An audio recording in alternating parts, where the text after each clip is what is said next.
వచ్చే అవకాశం కనపడలేదు. వాళ్ళు ప్రయోగించిన గొప్ప ఫలితాలు ఇవ్వలేకపోయారు, గొప్ప ఇంపాక్ట్ ఇవ్వలేకపోయారు. ముఖ్యమంత్రి కావాలనుకుని కళ్ళగానే చిరంజీవి కళ్ళగానే మిగిలిపోయినాయి. అలాగే ముఖ్యమంత్రి కావాలనుకున్న పవన్ కళ్యాణ్ ఇప్పుడు ఉప ముఖ్యమంత్రితో సరిపెట్టుకున్నారు. భవిష్యత్తు ఎలా ఉంటుందో మనం చెప్పలేం.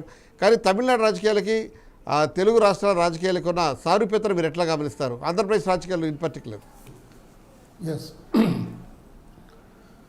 ఆంధ్రప్రదేశ్ రాజకీయాలకి తమిళనాడు రాజకీయాలకి కొంచెం సారూప్యం ఉన్నప్పటికీ తమిళనాడులో ఇప్పుడు పరిస్థితులు మారిపోయినాయి.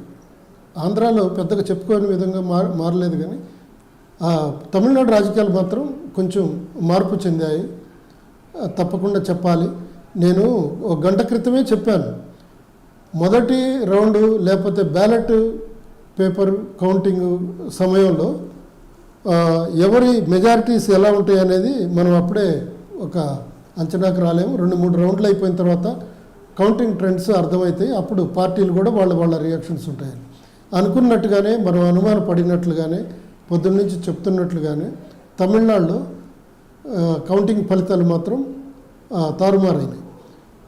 ముందుగా ఊహించిన డిఎంకే రెండో రౌండ్ మూడో రౌండ్కి వచ్చేసరికి తెర వెనక్కి వెళ్ళిపోయింది.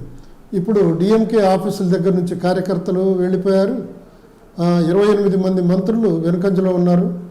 ముఖ్యమంత్రి స్టాలిన్, ఆయన కుమారుడు వాళ్ళు కూడా వెనుకంజలో ఉన్నారు. వెనుకంజే, అంతేగాని పూర్తిగా ఓడిపోయారని కాదు, వెనుకంజలో ఉన్నారు. ఈ విధంగా ట్రెండ్స్ అన్నీ మారిపోతున్నాయి. ముందుగా శ్రీపరముదూరు మిగతా చోట్ల కూడా వెనుకబడినటువంటి విజయ్. గమనించండి, ఇటువంటి ప్రయోగం తెలుగు సినిమా హీరోలు చేస్తే ఫలితాలు కనబడలేదు, అదే విజయ్ చేస్తే ఫలితం కనిపించింది. విజయ్కున్న చిత్తశుద్ధి ఏంటి? విజయ్కి అంది వచ్చిన అంశాలు ఏంటి? ఒకటి, విజయ్ వైవాహిక జీవితానికి సంబంధించి కూడా చాలా పెద్ద చర్చ జరిగింది తమిళనాడులో. అది కూడా ఆయన పట్ల ఒక పాజిటివ్ టర్న్ తీసుకుంది. అటువంటి ప్రయోగమే మిగతా వాళ్ళు చేయలేకపోయారు. కానీ అటువంటి సిచ్యువేషన్ పవన్ కళ్యాణ్ ఫేస్ చేశారు. ఏపీ ఎలక్షన్స్లో కొంత ఫలితం కనిపించింది. దీన్ని ఎట్లా మీరు ఈ రెండు పరిస్థితులను మీరు ఎట్లా అన్వయిస్తారు? ఎస్, విజయ్కి తలెత్తినటువంటి వైవాహిక జీవిత సమస్య అది పెద్దగా అక్కడ ఎవరు పట్టించుకున్నారా లేదా అనే దానికంటే, విజయ్ ఏంటంటే ఏం జరిగినా కానీ లోకల్గా తన కార్యకర్తలకి అభిమానులకి మాత్రం ఓపెన్గా అన్ని విషయాలు చెప్పుకుంటూ వచ్చాడు. దాంతో అతని మీద ఉన్నటువంటి నెగిటివ్ ఫీలింగు దురభిప్రాయం కాకుండా అది కొంచెం సదాభిప్రాయం కాకపోయినా కనీసం దాన్ని పట్టించుకోకుండా, దాన్ని ఓడించేంత తీవ్ర స్థాయిలో తీసుకోకుండా సర్దుబాటు చేసుకోగలిగారు. అట్ ది సేమ్ టైం ఆయనకున్నటువంటి సామాజిక నేపథ్యంలో కూడా సాలిడ్గా పడ్డాయి. ఇంకోటి ఏంటంటే, ఇంతకుముందు చెప్పాను కానీ 48% యాంటీ ఇంకంబెన్సీ, స్టాలిన్ ప్రభుత్వం పైన ఉన్నటువంటి 48% యాంటీ ఇంకంబెన్సీలో 35% పైగా విజయ్కి ఓటింగు సరళిగా మారిపోయిందని చెప్పి ఇప్పుడు మనకు వస్తున్నటువంటి సమాచారం కరీం. రైట్. అందువల్లనే విజయ్కి అనుకూలంగా పరిస్థితులు మారాయి. ఓటర్లు, యూత్, నిరుద్యోగులు, ముఖ్యంగా మరలా చిన్న తరహా పరిశ్రమలు ఉంటాయి కదా, కమర్షియల్ యాక్టివిటీస్, వాళ్ళందరూ కూడా కొంచెం విజయ్కి అనుకూలంగా ఓటు చేశారని మనకు వస్తున్నటువంటి సమాచారం చేశారు. సో యాంటీ ఇన్కంబెన్సీ చాలా బలంగా పనిచేసింది డిఎంకేకి వ్యతిరేకంగా, అలాగే లెఫ్ట్ పార్టీస్ వ్యతిరేకంగా కూడా పనిచేసింది. కానీ యాంటీ ఇన్కంబెన్సీ అనే ఛాయలు మనకు వెస్ట్ బెంగాల్లో కూడా కనిపిస్తున్నాయి, కానీ అస్సాంలో, పుదుచ్చేరిలో మాత్రం కనబట్లేదు. కాకపోతే ఈ అంశానికి సంబంధించి మనతో మాట్లాడుతున్నారు డాక్టర్ రవి మాట్లాడుతున్నారు. రవి, చెప్పండి, ఇప్పుడున్న పరిస్థితుల్లో మీరు విజయ్ ఇంపాక్ట్ తమిళ రాజకీయాల మీద చాలా స్పష్టంగా కనిపిస్తుంది. 2 సంవత్సరాల క్రితం పార్టీ పెట్టిన విజయ్ ఇప్పుడు సీఎం క్యాండిడేట్గా తెర మీదకి వచ్చారు. ఇంతవరకు చాలా బలమైన రాజకీయ పునాదులున్న రాజకీయ పక్షాలకు సంబంధించిన నాయకులు కూడా వెనుకంజలకు తోసి ఆయన ముందుకొచ్చి ఆ ఇంపాక్ట్ చూపిస్తున్నారు. ఎలా విజయ్కి అనుకూలించిన అంశాలంటే, విజయ్ వివాదాల్లోకి వెళ్ళని వ్యక్తి కాదు, విజయ్ చుట్టూ వివాదాలు లేకపోలేదు. అలాగే విజయ్ ఇంతకుముందు పెద్ద రాజకీయ అనుభవం ఉన్న వ్యక్తి కూడా కాదు, రాజకీయ కుటుంబం నుంచి రాలేదు, సినిమా కుటుంబం నుంచి వచ్చిన వ్యక్తి. విజయ్ చేసిన ఈ ఫీట్ని మనం ఎలా అర్థం చేసుకోవాలి? ఇంకొక విషయం ఏంటంటే, విజయ్ వెనక తమిళ సినిమా రంగం కూడా చాలా బలంగా నిలబడింది. అజిత్ లాంటి వాళ్ళు కూడా విజయ్కి చాలా గట్టిగా సపోర్ట్ చేసిన విషయాన్ని కూడా మనం గమనించాలి. ఎలా ఇవన్నీ కలిసి విజయ్కి ఎట్లా దోహదం చేసినా మీరు అనుకుంటున్నారు రవి?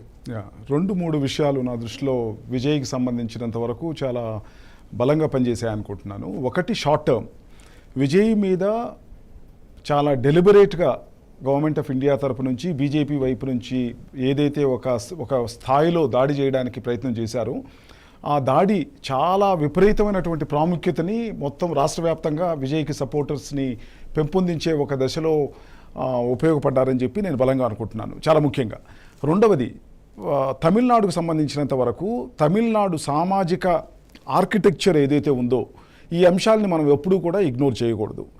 చాలా డిస్టింక్ట్గా మిగతా రాష్ట్రాల్లో ఉన్నటువంటి సామాజిక అంశాలు తమిళనాడుకి ప్రత్యేకంగా మనం చూస్తే, తమిళనాడులో చాలామంది మన గెస్ట్లో ముందు కూడా చెప్పిన సందర్భాన్ని కూడా మీరు గుర్తెచ్చుకోవాలి.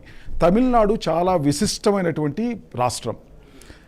యాంటీ హిందీ, యాంటీ బ్రాహ్మిన్ అనే భారీ మూమెంట్స్కి నాంది తీసుకున్నది కూడా తమిళనాడు రాష్ట్రంలోనే. ఈ విషయాలు నేను ఎందుకు ప్రత్యేకంగా చెప్తున్నాను అని అంటే, విజయ్ని కూడా ఒక పెద్ద స్టార్గా చూసుకుంటూనే అక్కడ ఉన్నటువంటి ప్రజలు ఆయన ఒక యువనేతగా చూసుకుంటూనే, చాలా ముఖ్యంగా ఆయన్ని ఒక ఫారినర్గా చూడలేదు. అంటే తమ మనిషిగా వాళ్ళు యాక్సెప్ట్ చేయడానికి చాలా ముఖ్యంగా నాకు తెలిసి ఆయన ఒక మైనారిటీ వర్గానికి సంబంధించిన వాడు.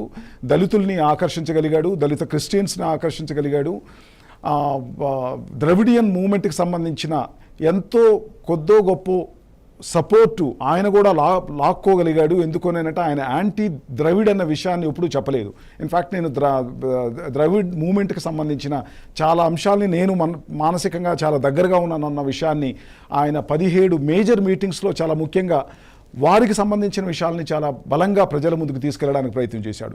సో ఈ 2 అంశాలు, ఒకటి షార్ట్ టర్మ్ అంటే బీజేపీకి తెలుసో తెలియకో చేసినటువంటి దగ్గరికి తీసుకోవాలనుకొని, ఆకర్షించుకోవాలనుకొని తన సినిమాకి సంబంధించిన అడ్డంకులన్నీ కూడా చాలా పాజిటివ్గా విజయ్కి పనిచేశాయి షార్ట్ టర్మ్లో.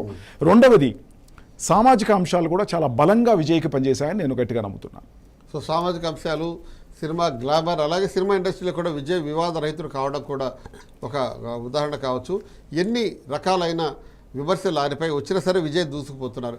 కాకపోతే పశ్చిమ బెంగాల్లో పరిస్థితులు వేరేగా ఉన్నాయి. పశ్చిమ బెంగాల్లో శాంతి భద్రతల సమస్య చాలా బలంగా ఈరోజు ఈ ఎలక్షన్స్లో చేసింది. అలాగే సెంట్రల్ గవర్నమెంట్లో ఉన్న భారతీయ జనతా పార్టీ కూడా పూర్తిగా కాన్సన్ట్రేట్ చేసి, మిగతా విషయాలు పక్కన పెట్టి పూర్తిగా కాన్సన్ట్రేట్ చేసి అక్కడ దీది ఓటమికి పథకాలను రచించినట్టుగా మనకు కనిపిస్తుంది. దీన్ని ఎట్లా అర్థం చేసుకోవాలి?